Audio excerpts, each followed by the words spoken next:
The people that are going to make it in the future, the people that are making it today, let me share something with you. History is being read, but it's also being written by people with imagination. He's Les Brown, the powerful public speaker. His message helps people shake off mediocrity and live up to their full potential. His own story is compelling, and so is his message to others. I was born in Miami, Florida, in an area called Liberty City, in an abandoned building on a hard linoleum floor with my twin brother.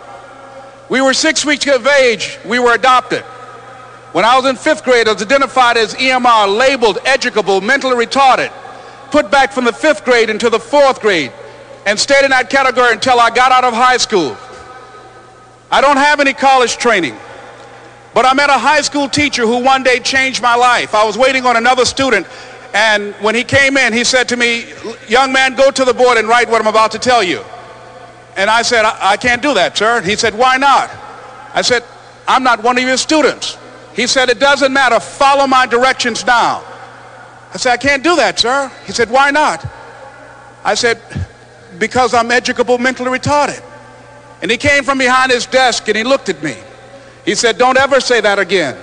Someone's opinion of you does not have to become your reality."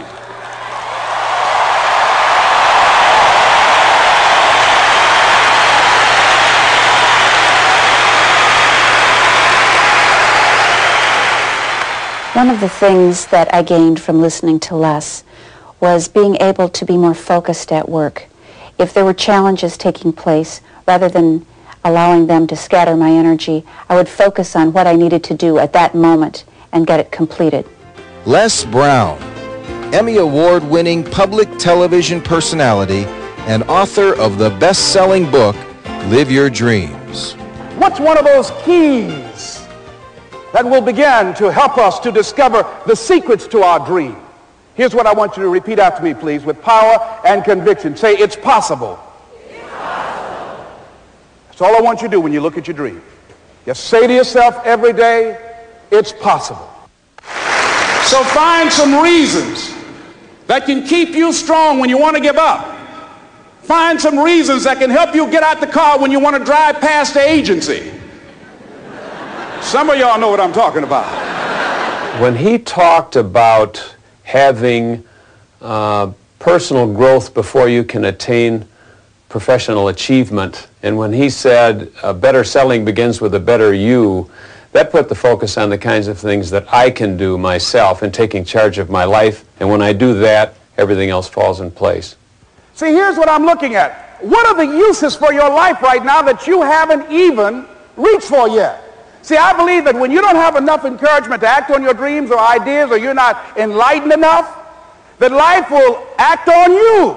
You've got to continue to work on yourself personally, to work on yourself professionally, to continue to achieve technical mastery of the information that's out here.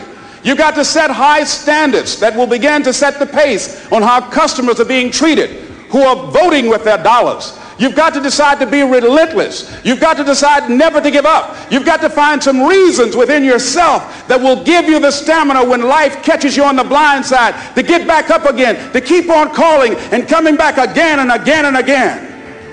Fortune 500 companies and professional associations find Les Brown to be the right speaker with the right message time and time again.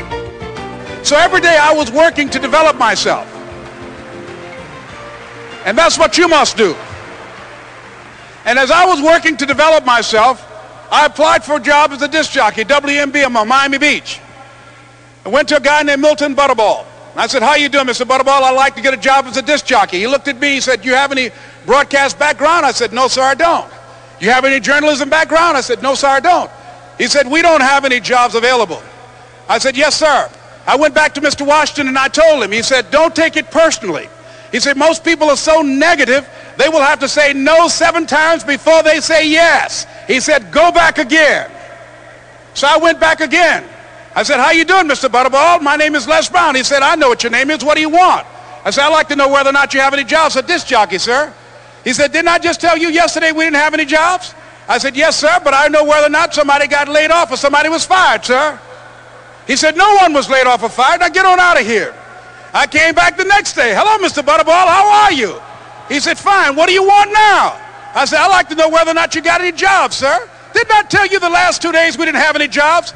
I said, yes, sir, but I don't know whether or not somebody got sick or somebody died, sir. He said, no one got sick or died. Now don't come back here and throw me out again. I came back the next day like I was seeing him for the first time. I said, hello, Mr. Butterball, how are you? He looked at me with rage. He said, go get me some coffee. I said, yes, sir.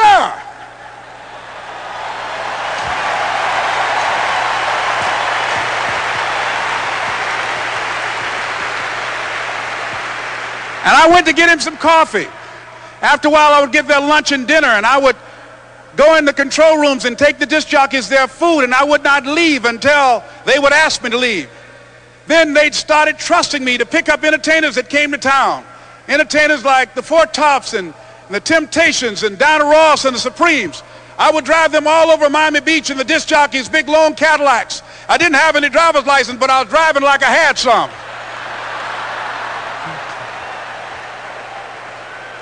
And one day, one Saturday afternoon, while I was at the radio station, a guy named Rock was drinking while he was on the air. I was the only one there, looking at him through the control room windows, walking back and forth, young, ready, and hungry. I was saying, drink, Rock, drink.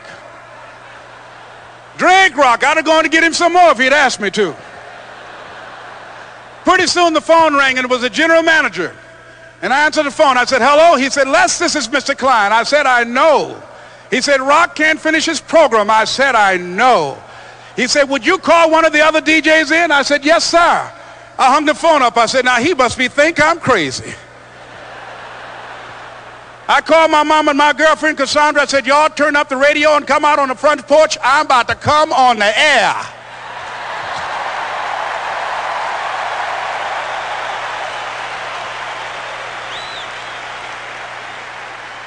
I waited for about 20 minutes, and I called him back. I said, Mr. Klein, I can't find nobody. He said, young boy, do you know how to work the controls? I said, yes, sir. He said, go in there and don't say nothing here. I said, yes, sir.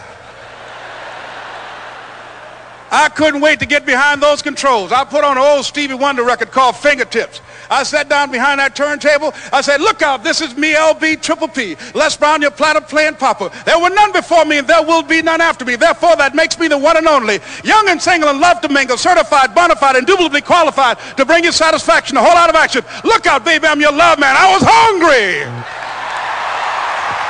I was hungry. You got to be hungry.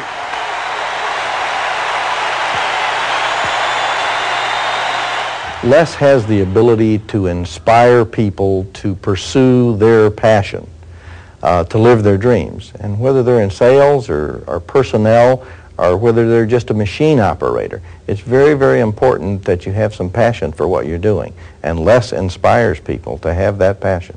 We asked Les to come in and give his presentation to our agency force and our sales management team.